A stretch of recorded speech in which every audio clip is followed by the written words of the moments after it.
안녕하세요. 행복씨앗입니다. 오늘도 시장을 정리하면서 하루를 마무리하는 시간을 가져볼 겁니다.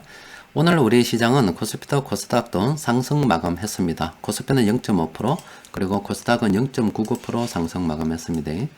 그런데 어제와 다른 것은 이 색깔이 빨간색으로 맞췄다 이 말이죠. 어제 같은 경우는 시장이 파란색으로 마감되었고 오늘은 빨간색으로 마감이 되었는데, 여러분들 현 시점에서 곰곰이 한번 생각을 해보세요. 어제 여러분들이 주식시장을 바라보면서 느꼈던 기분, 그리고 오늘 여러분들이 주식시장을 바라보면서 느꼈던 기분, 이게 어떻게 다른가, 이걸 한번 느껴봐야 됩니다. 물론 뭐 어제 같은 경우 여러분들이 달아주신 댓글 바라보니까 시장이 하락해서 우울했는데 위로받았습니다, 이런 댓글들도 있더라고요. 여튼 뭐 시장이 하락하니까 기분이 좋지 않은 분들이 많았겠죠. 또 그리고 여러분들이 뭐 앞으로 시장이 어떻게 되나 궁금해서 뉴스를 살펴볼 때 앞으로 시장을 비관적으로 전망하는 그런 뉴스들이 많이 보였겠죠. 그런데 오늘 같은 경우 시장이 조금 상승하다 보니까 이게 이 정도 하락으로 끝나는 건가? 또 앞으로 또 더 상승할 수도 있겠는가? 또 이런 희망을 좀 가지게 되는 거죠. 하여튼 어제와 오늘 시장의 변화에 따라서 색깔에 따라서 느끼는 기분이 다른데, 바로 이게 투자 심리라고 하는 것입니다. 우리 주식시장은 그 다른 어느 곳보다 투자 심리의 변화가 큰 곳입니다. 부동산 투자 같은 경우는 그 매매 텀이 굉장히 길거든요. 우리 주식 투자는 마음만 먹으면 하루에 몇십 번, 몇백 번 매매를 할 수가 있습니다. 그 매매 한 번 한 번이 투자 심리라고 할 수가 있죠. 왜 그러냐면은 내가 그걸 긍정적으로 바라보면 매수 주문을 넣을 때 좀 가격을 올려서 주문을 넣을 거고, 뭐 부정적으로 바라보면 이렇게 좀 가격을 낮춰서 매도하겠죠. 그러니까 이게 긍정적으로 바라보면 빨간색, 부정적으로 바라보면 파란색이 되는데, 그 매수 주문 한 번 넣을 때마다 투자 심리가 계속 반영이 된다고 하는 겁니다. 그리고 그 최종적으로 시장 마감을 딱 봤을 때 시장이 어제보다 상승 마감하면 오늘은 투자 심리가 좋아진 거고, 어제보다 하락 마감하게 되면 투자 심리가 나빴던 겁니다. 그런데 사실 뭐 우리 같은 경우는 이런 하루하루 투자 심리에 그렇게 영향을 받을 필요가 없습니다. 왜 그러냐면은 오늘입니다. 그리고 이렇게 쭉 시간이 흘러서 우리 언젠가 우리가 투자를 끝낼 시점이라고 봅시다.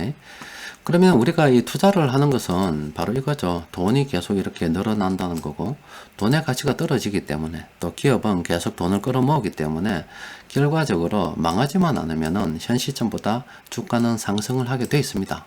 은퇴를 갖다가 언제 하든 여러 종목 위험 분산해서 투자를 하게 되면은 성공한 것은 그냥 뭐 당연한 거예요. 그냥 당연하게 성공하는 겁니다. 성공하는 거라서 이렇게 하루하루의 등락을 갖다가 우리가 고민할 필요는 없습니다. 그런데 이 시장이라고 하는 것은 우리처럼 이렇게 장기적으로 멀리 시장을 바라보는 사람들이 있는 반면에, 이런 사람들은 굉장히 극소수이고, 대부분의 사람들은 하루하루 등락을 바라보는 사람들, 아니면 뭐 기관들조차도 3개월, 6개월 이렇게 어떤 뭐 선물 옵션 이런 것까지 하면 한 달, 3개월 이런 단위로 굉장히 짧게 시장을 바라본단 말이에요. 그러면 뭐 그런 짧은 여러 가지 투자 심리들이 모여서 하루하루 결과를 나타냅니다. 오늘은 올랐고 뭐 오늘은 내렸고 이렇게 해요. 사실은 우리 입장에서는 이 하루하루의 등락이 솔직히 전혀 중요하지 않습니다. 왜냐하면 우리는 돈은 늘어날 거라서 기다리다 보면 위험 분산만 잘하면, 한 종목 몰빵만 안 하면 이렇게 성공하는 것은 뭐 정해져 있는 겁니다. 그냥 정해진 건데 이 하루하루의 등락이 전혀 중요하지 않죠. 그런데 뭐 이렇게 하루하루의 등락을 매일매일 바라보다 보니까 영향을 받지 않을 수가 없죠. 그러니까 이걸 갖다가 좀 이해를 해야 됩니다. 우리가 투자를 성공한다 아니면 실패한다 그런 이야기 많이 하잖아요. 또 그리고 여러분들 투자 성공을 하기 위해서 여러 가지 책들도 많이 보죠. 그런데 단언코 말씀드리는데, 여러분들이 투자에 실패한다고 하면은 그 가장 큰 적은 바로 자기 자신입니다. 너 자신을 알라는 이 말이 이 주식시장에는 굉장히 통용이 될 수 있는 말입니다. 이 사고 파는 것도 전부 다 자기 자신이 하는 거예요. 최종 결정은 자기 자신이 내리는 건데, 솔직히 우리는 이렇게 오늘 시점을 해서 장기적으로 시장을 바라보고, 또 장기적으로 시장이 이렇게 돈이 늘어나면 이 주가는 위험 분산만 잘하면 결과적으로 올라서 투자 성공하는 것은 정해져 있는 따놓은 당상이 돼 이 말이에요. 그런데 가보지 않는 미래라고 해서, 또 그게 너무 멀다고 해서 하루하루 이거만 보고 저건 생각도 안 하고 정해진 미래인데, 성공이 정해져 있는데도 그냥 하루하루만 바라보다 보니까 막 견디지 못하고 팔아버리고 하다 보니까 보유를 길게 하지 못해요. 그렇다다 보니 성공을 하지 못하죠. 또 오히려 손해보고 팔고 실패하는 경우도 막 생기게 되는 겁니다. 어떤 투자 심리가 시장에 영향을 많이 미치고 있고, 또 투자 실패의 가장 큰 적은 바로 자기 자신입니다. 그리고 어제 시장이 하락을 해서 느꼈던 기분, 그리고 오늘 시장이 상승을 해서 느꼈던 기분, 이런 것들을 곰곰이 생각을 해보면서 또 하나의 깨달음을 얻으면 됩니다. 그런 깨달음이 누적 될수록 자신은 성장하는 겁니다. 자, 일단 오늘 시장 좀 들여다보면은 괜찮은 종목들이 상당히 많이 있습니다. 일단은 두 가지 정도 여러분들께 말씀드리고 싶은데, 첫 번째로 오늘 여러분들께서 기분이 좋았던 이유는 여러분들이 보유하는 종목이 올랐기 때문에 기분이 좋은 겁니다. 외국인들이 어제와 마찬가지로 우리 시장 순매도를 했습니다. 근데 그 매도의 대부분이 다른 날과 마찬가지로 전기전자 업종으로 집중이 되어 가지고 있고, 다행스럽게도 오늘 중소형주는 이렇게 매수했다는 거예요.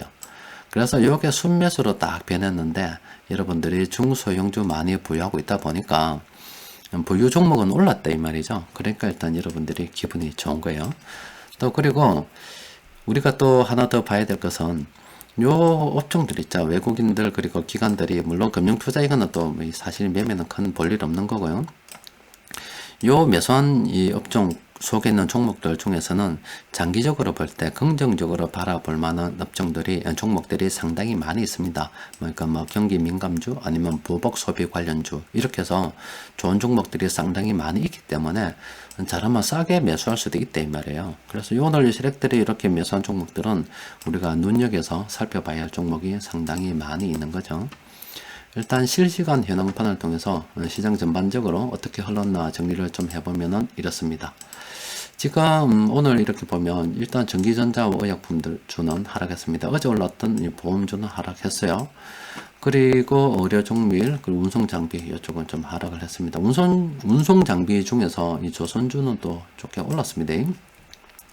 그리고 서비스업, 이거는 정말로 뭐 수혜주라고 볼 수 있습니다. 이 카카오는 와, 이거 정말 끝내주대요. 얘들은 제가 볼 때 제가 이거 그냥 뭐 투자하시는 분들도 있기 때문에 모르겠어요. 어떻게 받아들일지 몰라도 제가 볼 때는 빨대 꽂고 피 빨아먹는 게 아닌가 싶은 이런 생각이 좀 듭니다. 그게 뭐냐면 기존에 시장이 있어요. 이런 뭐 택시 시장, 저것끼리 잘 먹고 잘 사는 택시 시장이 있었어요. 아니면 뭐 음식료 시장이 있고 무슨 각각의 오프라인 시장들이 있었는데 카카오에서 빨대를 딱 꼽아요. 빨대를 꼽아가지고 내가 주문을 연결해 줄게. 내 고객들이 많기 때문에 내가 연결 오면 택시 너가 출동해서 돈 벌어모라 이렇게. 너가 오프라인에서 그냥 다니면 하루에 10명도 못 낚을 수가 있는데 내가 연결해 주면 20명도 낚을 수가 있다. 그 대신 돈 좀 더 피 빨아먹고, 이렇게 다른 데도 피 빨아먹고 거의 뭐 전 산업으로 오프라인 있는 데는 뭐 다 빨대 꼽아가지고 피 빨아먹는 게 아닌가 싶어요. 물론 뭐 이 카카오가 뭐 그런 점에서는 사업이 굉장히 좋은 사업이라 볼 수 있죠. 머리를 잘 쓴 거라 볼 수 있죠. 근데 그래 모르겠어요. 이게 정말로 이게 시대에 대응하지 못하면 정말로 택시도 아니면 이런 오프라인 기존에 하던 거 있죠. 오프라인 하던 게 예전만 못하지 않을까. 그러니까 이 사람들이 일일이 뭐 전화 콜 돌리는 건 아니고 컴퓨터가 또 나서서 다 이렇게 조절하죠. 그러니까 사람들이 또 다른 컴퓨터 노예가 되지 않았나. 그러니까 기존에 우리가 공장에 다닌다. 그러면 이 시스템에 의해서 기계처럼 어떻게 돌아간다. 그래서 이 사람이 인간성을 상실하고 기계의 부속품처럼 느껴지는 그런 비인간적인 그런 이야기를 했잖아요. 그러니까 요거는 공장에 다니는 사람들에 대한 이야기죠. 그런데 기존의 택시 아니면 다른 오프라인 산업들, 요즘 부동산도 그렇게 이야기하잖아요. 부동산이 자영업자들이 저거 잘 해먹었는데 이건 카카오가 아니지만 또 다른 데서 피 빨아먹으려고 그러잖아요. 내가 연결해 줄 테니까 돈 좀 더 임마 이렇게 해서 피 빨아먹으려고 그러잖아요. 그러니까 이게 이 사업을 구성하는 쪽에서는 피 빨아먹는 사업을 잘 구성한 거죠. 기존의 자영업자 이렇게 있는 거, 여기에 네이버에서 피 좀 빨아먹고 내가 물건 등록해 줄 테니까 또 여기서 피 좀 빨아먹고 이런 식으로 피 빨아먹고 있는 거죠. 그러니까 예전에는 공장을 다녔을 때 부속품이었다면 지금은 무엇을 하든 개인 사업자들조차도 플랫폼화된 기업에 사업을 하는 기업의 부속품이 돼가는 그런 느낌이 아닐까 싶습니다. 글쎄요. 우리가 이 투자를 할 때는 이런 기업에 당연히 투자를 해야죠. 이런 피 빨아먹는 기업에 투자를 해야 되죠. 그런데 이 현실을 바라보면 기존에 이렇게 부속품이 아니었다. 인간성 상실 뭐 이렇게 부속품이 아니었다. 공장에 다니는 사람들만 어떻게 우리가 부속품처럼 봤다. 좀 비관적으로 볼 때 그랬다면은 지금은 이 자영업의 영역 개인 사업을 어떤 사업을 하든 아마 이게 변호사도 마찬가지일 거예요. 변호사도 그렇고 의사도 마찬가지, 전문직도 세무사도 마찬가지일 겁니다. 다 그럴 겁니다. 왜냐하면 변호사는 법률적으로 또 AI가 또 나와서 피부하는 물 거고 또 세무사는 또 뭐 그 관련 프로그램이 나와서 돈 좀 더 임마 매달 일정액씩 넣는 거. 의사도 마찬가지겠죠. 데이터 시스템 이용하려고 그러면 돈 좀 더 임마 이런 거. 전문직들도 다 피 빨리는 거죠. 이렇게 다 이렇게 피 빨리는 거죠. 그러니까 기존의 이렇게 사업들이 전부 다 이 피 빨리는 쪽으로 가지 않겠나. 그러면은 이게 무엇이 움직입니까? 컴퓨터가 움직여요. 이건 노동은 별로 안 하죠. 실제 오프라인에서 움직이는 이런 기업들이, 사람들이 일을 하게 되는 거죠. 그럼 돈은 누가 버냐? 요 컴퓨터로 움직이는 소수. 이거는 그렇게 고용을 많이 창출하지는 않습니다. 이 투자는 여기서 되는 거예요. 자본주의가 현재 이런 식으로 변질이 돼 가지고 있고, 기존의 이 전문직조차도 다 이렇게 기계 부속품이 돼가는 그런 상황으로 변하게 되어 있습니다. 그래서 앞으로 만약에 모르겠어요. 좀 하려고 하면은 컴퓨터 프로그램을 좀 배워야 되지 않겠나. 컴퓨터 프로그램을 좀 다뤄서 그냥 자칫 잘못하면 프로그램 다룬데도 또 여기에 부속품이 될 수 있잖아. 이런 플랫폼 기업에 부속품이 될 수가 있는데 이런 거 하나 만들면 뭐 대박 치는 거고 뭐 만들면 뭐 그런 거고 또 아니면 그것보다 한 단계 더 올라가려고 그러면 이 아들 주주가 되는 게 가장 좋지 않겠나. 이런 카카오라든지 네이버라든지 이런 플랫폼 기업들이 있죠. 아니면 변호사 뭐 AI를 만든다든가 의료 쪽에 AI를 만든다든가 세무 쪽으로 AI를 만든다거나 부동산 쪽으로 이렇게 연결해주는 이런 회사들 주주가 되는 게 가장 좋지 않겠나 싶습니다. 그래서 지금은 제가 이 세상의 변화를 바라볼 때 노동자의 범주가 더 커진다. 그러니까 기존엔 공장에 다니는 사람들만 노동자였는데 예전에는 나 노동자이고 자영업한다 이런 사람들 있죠. 심지어 전문직마저도 의사, 변호사든 뭐 이런 전문직마저도 전부 다 이렇게 플랫폼 기업에 각각 다른 이렇게 플랫폼 기업에 얽히고 설킨 이렇게 부속품이 되지 않겠나 싶어요. 그럼 돈은 결과적으로 이 세상에 누가 버느냐? 이 아들이 벌죠. 기존에는 이 아들 저것끼리 잘났다고 막 변한데 이 아들이 벌죠. 그런데 우리 학교 교육의 대부분은 어디에 지금 속합니까? 학교 교육의 대부분은 학교 교육에서 네가 요 취직해라, 네 공부 열심히 해서 의사 되라, 공부 열심히 해서 변호사 되라, 뭐 한다면 세무사 되라, 회계사 되라, 뭐 전문직 가져라, 아니 아니면 자영업해라, 뭐 식당 열심히 해가지고 네가 셰프가 되라, 뭐 이런 거, 카페나 해라, 뭐 이런 거, 뭐 식당 해라, 뭐 해라 이런 거 있잖아요. 우리가 이제 학교에서 배우는 교육은 이거죠. 전부 다 요 해라, 요 해라. 그래서 뭐 좀 더 컴퓨터 좀 배우면 요 들어가서 일해라, 여기 들어가서 일해라, 프로그램으로 여기 일해라. 전부 다 이런 거죠. 그리고 그러니까 모든 사람들의 노동자화, 노동자화가 돼가고 일부 이렇게 기업 주주들 있죠. 이런 사람들만 돈을 버는 거예요. 무서운 속도로 세상이 저렇게 변해가고 있습니다. 그래서 여러분들 자녀를 여러분들이 어떻게 키우고 있는지 한번 곰곰이 생각을 한번 해보시고 살아남으려고 그러면 이쪽으로 가야 돼요. 여기에 주주로 가야 됩니다. 비록 내가 여기 있다 손 치더라도 주주로 가야 돼요. 앞으로 여러분들 아마 세상이 많이 바뀔 겁니다. 카카오 성장을 보면서 여러분들께 말씀을 드렸는데 생각해 봐야 될 부분이 상당히 많은 거죠. 또 그리고 화학 쪽도 이렇게 돈이 좀 들어왔고요. 그리고 금융업, 어제는 뭐 보험 오르더니 오늘 또 이쪽 오르네. 다 금리 인상하고 연관이 된 겁니다. 유통업은 제가 좋다고 말씀드렸죠. 또 철강도 괜찮고, 오늘 뭐 대부분이 다 이렇게 돈이 들어왔습니다. 수급 분석표 검색을 통해서 좀 살펴보면은, 와, 오늘 끝내줍니다. 예, 42개, 이 종목이에요. 이게 상당히 중요한 종목입니다. 왜 그러냐면은, 그동안 세력들이 팔다가요, 결과적으로 이 경기가 회복이 되면, 또 이 보복 소비주, 경기 민감주, 보복 소비주 우리가 종목을 좀 가지고 있어야 되거든요. 그래서 오늘 세력들이 매수했단 말이에요. 매수했단 말은 뭡니까? 세력들의 투자 심리다 이 말이죠. 왜 샀나 이 말이에요. 왜 샀나? 앞으로 잘 될 것 같으니까 샀겠죠. 긍정적으로 바라보니까 샀겠지요. 그래서 그 종목들을 검색을 해보니까 42개나 되는데, 뭐 다는 아니고, 이 중에서 요 아래쪽에 있는 요 종목들 있죠. 이런 종목들은 우리가 관심을 가지고 좀 살펴봐야 되겠죠. 오늘은 상당히 많아요. 제가 시향을 마치고 난 다음에 요거 곰곰이 좀 살펴보고서 괜찮은 종목 있으면 내일 장중수급 분석 시간에 올려드리도록 할게요. 여튼 뭐 시장이 오르니까 어제보다는 기분이 좋죠. 그리고 여러분들께 말씀드리고 싶은 게, 투자 실패의 가장 큰 적은 바로 자기 자신이라는 거.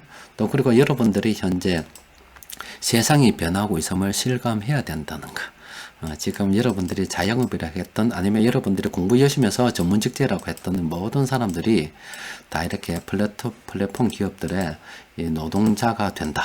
피 빨아먹는다. 앞으로도 의사도 좋은 직업 아닙니다. 이렇게 다 피 빨립니다. 크로스대가 피 빨립니다. 이런 식으로. 크로스대에서 피 빨리는데, 앞으로도 살아남으려 그러면은, 이거 주주가 돼야 돼요. 이거 주주가 돼야 됩니다. 그래야 살아남습니다. 근데 처음부터 돈이 없잖아요. 그러니까 이런 노동자로 살면서도 악착같이 해가지고 조금씩이라도 지분을 사서 이거 가지고 있어야 됩니다. 그래야 여러분들께서 살 수 있고, 앞으로 이런 상황이 된다는 것은 빈부격차가 더 심할 겁니다. 예전하고 달라요. 예전하고 뭐가 다르냐면, 예전 같은 경우 이거죠. 공장에만 이렇게 경영진한테, 아니면 주주들한테 이렇게 피 빨리 있다 아닙니까? 기업, 어떤 그 주주들한테 피를 빨리 있잖아요. 이거는 의사나 변호사나 뭐 다른 이런 여러 가지 자영업들은 주주가 있는 게 아니에요. 그냥 개인 사업입니다. 말 그대로. 그런데 이런 것들도 이 플랫폼 기업에 피 빨린다고. 피가 빨립니다. 그러니까 예전으로 치면 요 사람들만 어떤 노동자의 범주에 들어갔다 한다면, 이제 이 사람들도 기계 부속품이나 다름없는 범죄에 들어가게 된다는 거죠. 세상이 바뀐다는 겁니다. 그래서 아직도 근데 이 교육의 현실은 어떻습니까? 부모들이 다 이쪽으로 네 공부해서 뭐 고급 노동자 되라, 뭐 대기업 취직해라 뭐 하는데, 전부 다 요 들어가는 교육을 시키는 거예요. 투자 목표가 하면은 안 됩니다. 그리고 예전보다 있죠. 예전에 보다 지금은 앞으로 세상은 아마 빈부격차가 더 커질 겁니다. 그리고 이거는 정권이 바뀌어도 안 됩니다. 이거는 정권이 바뀐다 그러면 이 시스템을 바꿔야 돼요. 정권이 중요한 게 아니라, 그냥 좀 미안한 말인데, 카카오 그냥 없애버려야 돼요. 뺏어버려야 돼요. 뺏어서 공중분해시켜버려야 됩니다. 그리고 네이버 공중분해시켜버려야 됩니다. 그리고 뭐 의료 쪽으로 가면 AI니 뭐 만들어내는 회사들 있죠. 그냥 그 로켓 쏴버려야 돼요. 박살내버려야 돼요. 완전히 없애버려야 돼요. 그리고 뭐 세무사들 보면은 뭐 프로그램 쓰죠. 그런 회사들 박살내버려야 돼요. 다 부숴버려야 됩니다. 뭐 A의 사물 인터넷처럼 전부 다를 하나로 엮어내는 그런 작업들 있죠. 그거 다 부수면 또 세상이 좀 한동안 지연이 됩니다. 그거 놔두고 정치를 백날 바꿔봐도 빈부격차는 절대 사라지지 않습니다. 그래서 세상 돌아가는 이 원리를 갖다가 잘 이해를 하고 대응을 해야지, 정치를 조금 바꾼다고 해서 이게 바뀔 것 같아요? 절대 바뀌지 않습니다. 그래서 세상을 못 바꾸기 때문에 제가 여러분들께 늘 말씀드리는 것은, 적응해서 알아서 살아라. 짱구 굴리면서 살아야 된다. 자, 오늘은 또 여기까지 정리하도록 합시다. 이상입니다.